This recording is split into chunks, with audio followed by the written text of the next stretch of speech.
በጣም የሚገርመኝ መጽሐፍ ቅዱስ ክፍል አለ።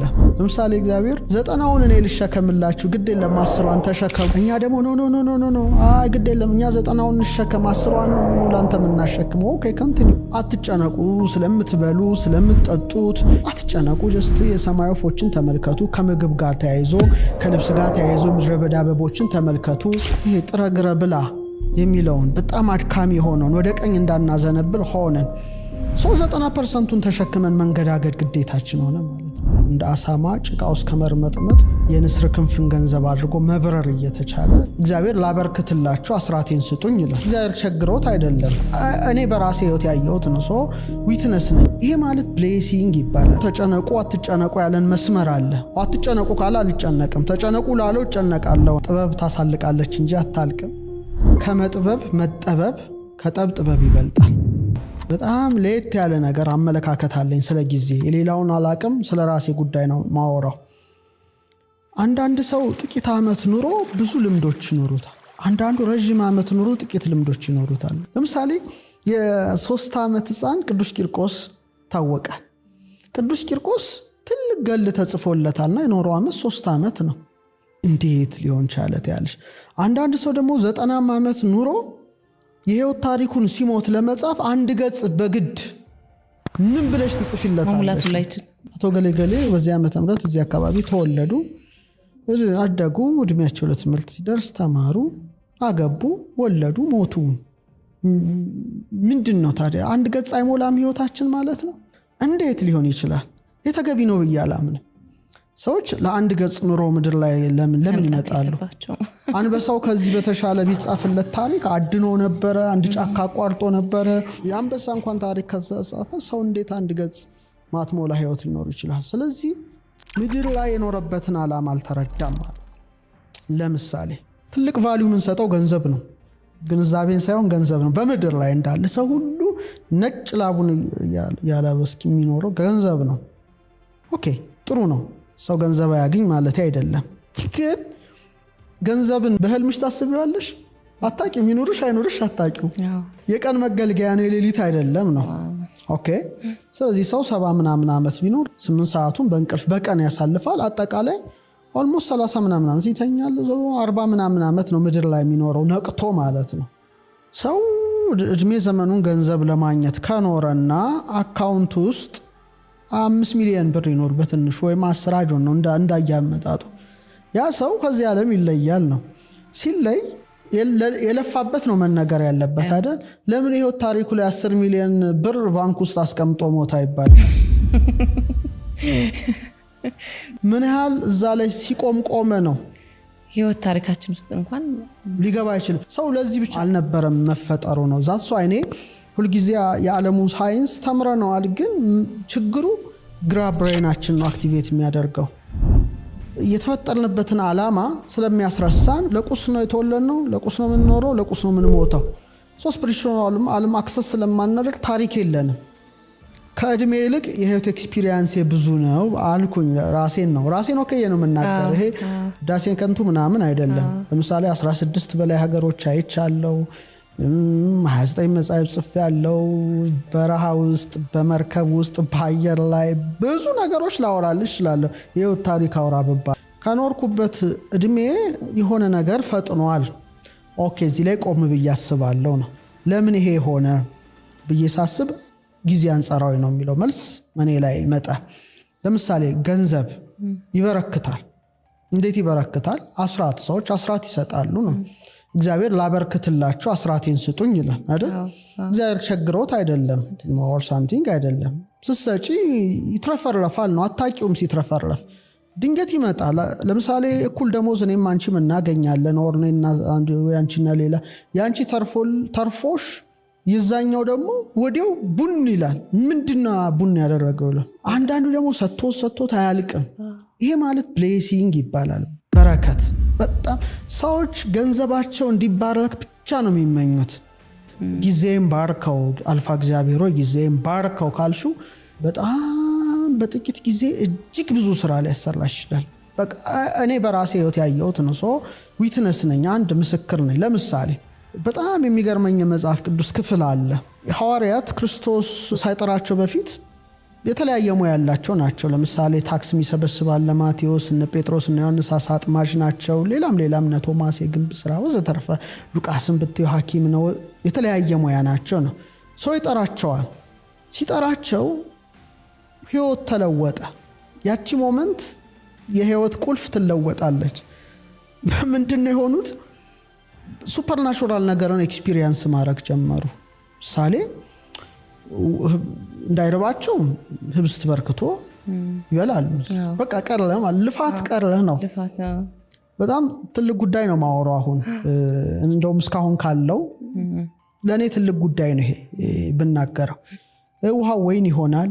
ባህር ላይ እንምጣ ሲሉት እነ ጴጥሮስ ነው ይላቸዋል። ነፋስ ሲገሰጽ ያሉ ሙሴ ብርሃን ሲበራ በጣም ስፍር ቁጥር የሌለው ደግሞ አጾሙም ወይ ሲሏቸው ሙሽራው እያለ ሚዜዎቹ አይጾም ይላቸው እና የነበሩበት ህይወት በጣም በቃ አይተውት ማያውቁት ነው።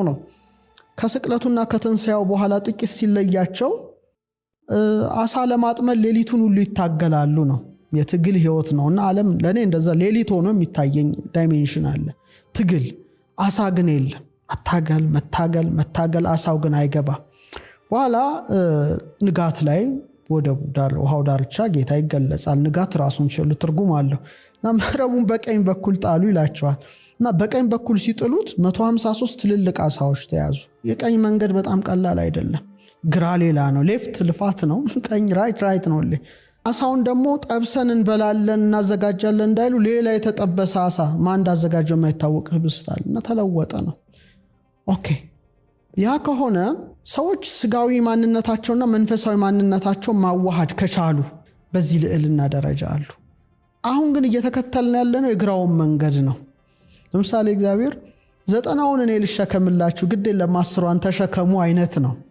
እኛ ደግሞ ኖ ግድ የለም እኛ 90ውን እንሸከም 10ዋን ነው ላንተ የምናሸክመው። ኦኬ ኮንቲኒው። አጠቃላይ ቅዱሳት መጻሕፍትን ትምህርት ስትመለከቺ በዚህ ዓለም ስላለው ጉዳይ እንድንጨነቅ አልተፈቀደልን። አትጨነቁ ነው በጣም ትልቁ ሜሴጅ። አትጨነቁ፣ ስለምትበሉ፣ ስለምትጠጡት፣ ስለምትለብሱት አትጨነቁ። ጀስት የሰማይ ወፎችን ተመልከቱ። ከምግብ ጋር ተያይዞ ከልብስ ጋር ተያይዞ ምድረ በዳ አበቦችን ተመልከቱ። ሰሎሞን እንኳን ከነሱ እንዳንዱ አልለበሰም። እናንተችን መንግስቷና ጽድቋን ፈልጉ፣ እኔችን ቀድጃታለሁ፣ በዚህ ምንም የምታጡት ጉዳይ የለም ባካችሁ አይነት ነው። ትኩረት ማድረግ ያለብኝ ወደ አዘዘኝ ይመስላል። መንግስቱ ምንድነው? ጽድቅ ምንድነው? ሌላ ጉዳይ ነው። ኦኬ አሁን ግን ዓለም እንዲገለበጠችብን ያን ጉዳይ ያን ሪያሊቲ ነው። አይሽ መነሳንሱን ወደ ግራ እንደምናዞረው ይሄ ጥረ ግረ ብላ የሚለውን በጣም አድካሚ ሆነን ወደ ቀኝ እንዳናዘነብል ሆነን 90%ን ተሸክመን መንገዳገድ ግዴታችን ሆነ ማለት ነው። ብሌሲንግ የለም ላይፋችን ላይ በረከት የለም። በቃ ምንም የለም። ትደክሚያለሽ፣ ትለፊያለሽ፣ ነጭ ላብ አልብጥ እስከ ሞት ድረስ ትጓዣለሽ። ይሄን ኤክስፒሪየንስ ማድረግ አቺ። ምክንያቱም እሱ ያለን ሌላ ነው። ተጨነቁ አትጨነቁ ያለን መስመር አለ። አትጨነቁ ካለ አልጨነቅም፣ ተጨነቁ ላለው እጨነቃለሁ ነው። ስለዚህ ይሄን እሰጥሃለሁ የሚጨመርልሃል። ይሄ ምድራዊ ላይ ያለውን ጉዳይ ዓለም ማየት የሚፈልገውን የሚጓጓውን ሁሉ እሰጥሃለሁ፣ አትጨነቅ ልጄ፣ የኛውን ተጨነቅ ካለኝ አምላኬ አልፋ እግዚአብሔር ነው ይሄን ያለው። አደምጠዋለሁ። ካደመጥኩት የኔ ሪያሊቲ ሌላ ነው። አንድ ዓለም ላይ እንኖራለን። እኔ የምኖርበትና አንድ ሰው የሚኖርበት ሪያሊቲ ይለያያል ነው። ልክ እንደ ቀኙና ግራው መንገድ ነው። ግራው ትግል ነው፣ ይታገላል እያለ፣ አንዳንዱ ደግሞ አይታገልም። ለምሳሌ ሁሉን ጥለው የሄዱት እንተመልከቻቸው። በረሃ ውስጥ አይራቡም እኮ ምግብ አይደል የሚፈልጉ። ምግብ ከፈለጉ አንዱ መልአክ ተልኮ ልክ እንደ ኤልያስ ህብስት ይመግባቸዋል። ያ ደግሞ በማዕዛን ብቻ ይረካሉ። በቃ ዛሱ አይ ምግብ ከቆመ እነሱ ማየት የሚፈልጉት ሌላ ሪያሊቲ ነው። ብርሃን ሲወርድ፣ መላእክት ሲወጡ ሲወርዱ፣ ሌላ ምድር ላይ ሆኖ ጀስት ሄቨንን እንደማጣጣም እንደ ያዕቆብ ተኝቶ ድንጋይ ተንተርሶ የወርቅ መሰላል እንደተመለከተው ምድር ላይ ሆኖ ረቂቁን ዓለም ያያሉ ነው። ይሄ ደግሞ ጥሮ ግሮ ላቡን ጠፍ አድርጎ ይኖራል። እና ምንድነው ወደ መጽሐፉ ስንሄድ ብዙ ጊዜ የሚባለው ኮንሰፕት ከአንዱ ይለያያል። በቃ ይሄን ያየሁት ነው፣ በራሴ ነው። ሌላው አይመለከተኝም። በዚህ ላይ አንድ የራሴ የሻራ ያለኝ ሰው በመሆኔ ማለት ነው። ስለዚህ ሰዎች ጊዜያቸው እንዲባረክ እግዚአብሔርን ቢጠይቁት፣ ጥበብ ታሳልቃለች እንጂ አታልቅም። በጣም ሰፊ ዓለም ነው። በጣም የሚያስደስት ዓለም ነው። ከመጥበብ መጠበብ ከጠብጥበብ ይበልጣል። ይህን ብቻ ቢይዙ በቂ ነው እና ከፍ ብለው እንዲመለከቱ ዝቅ ካልሽ ዝቅታ ብዙ ጊዜ ላለው እንደ አሳማ ጭቃ ውስጥ ከመርመጥመጥ በልዕልና መጓዝ የንስር ክንፍን ገንዘብ አድርጎ መብረር እየተቻለ ለምንድን ነው? እና ሰዎች ሌላ የሚናገሩትን ነገር በጣም ቢጠነቀቁ ከባድ ነው። አንደኛ በእኛ ትምህርት ከነፍስ የሚወለዱ ነገሮች አሉ። ልብ መውለጃ ናት። ቃልን ትወልዳለች፣ ትንፋስን ታወጣለች። ስለዚህ ልብ ሀሳብ ነው። ሰዎች የሚያስቡት ራሱ ኃይል አለው እንኳን የሚናገሩት። ስለዚህ የምናስበውን በጣም ብንጠነቀቅ ራሱን የቻለ ኃይል ስለሆነ ማለት ነው። ኃይለ ንባብ የሚባል አለ። ቃል ነው። ቃል በጣም ኃይል አለው እና የምንወረውራቸው ቃላቶች እጅግ ከፍተኛ ኃይል አላቸው። አንድን ነገር ወደ አንድ ቅርጽ የመለወጥ አቅም አላቸው። ለምሳሌ ይሄ ውሃ ቀተሽልኛል አይደለ? እስካሁን ያወራነው ነገር በጎ ነገር ስለሆነ ይህን ውሃ ደስ ብሎኝ ነው የምጠጣው። ምክንያቱም የተናገርኩት ቃል ኤነርጂ ውሃው ላይ ያርፋል ነው። ጀስት ሜሞሪውን ይይዘዋል ነው። ለምሳሌ እናት አባቶቻችን ጠበልን ውጭ ያስቀምጣሉ። ጀስት ለምን? የምንናገረው ነገር ውሃውን ያረክሰዋል ነው፣ ይበክለዋል እና አንቺ ያድነኛል ብለሽ የምትጠጪው መልሶ ይገልሻል ነው። ስለዚህ የምናወጣው ቃል ራሳችን መልሶ ይገለናል ነው። ምሳሌ ጃፓናዊ ሳይንቲስት እንዳደረገው ማለት ነው። ውሃ ላይ ጥሩ ቃል መጥፎ ቃል ጽፎ ድጋም አደረገ ነው። ሪሳይት ያደርጋል። I love you, I hate you ፖዚቲቭ ወርድስ ኔጌቲቭ ወርድስ። ከዛ ጥሩ ቅርጽ የሰራው መልካም ቃል የተነገረበት ውሃ ነው። ክፉ ቃል የተነገረበት ውሃ በጣም በ24 ሰዓት ውስጥ ነው የተፈረከሰው። ስለዚህ የሚፈረክሱንን ቃላት ብንጠነቀቅ ጥሩ ነው። በጣም አንደበታችን ቁጥብ የተረጋጋ ከምስጋና በቀር ሌላ ባያወጣ እመርጣለሁ። ምክንያቱም መልሶ እኛኑ ነው የሚጎዳን ማስጠየቁ ሌላ። ሶስተኛ ኢቭን ከልብ እስትንፋስ ይወጣል ይባላል። ስርጸት በሃ ፊደል እንወክላታለን። ለአብርሃም የተሰጠው ሃ ነው። ለሳራ የተሰጣት ሃ ነው። ለእኛ ሶራ ሳራ እንላለን እንጂ በሂብሪው ሳራይ እና ሳራህ ነው። ሃ ነው የተሰጣት። ሃ እስትንፋስ ነው እና ምን ተነፍሰው ራሱ ኃይል አለው ነው።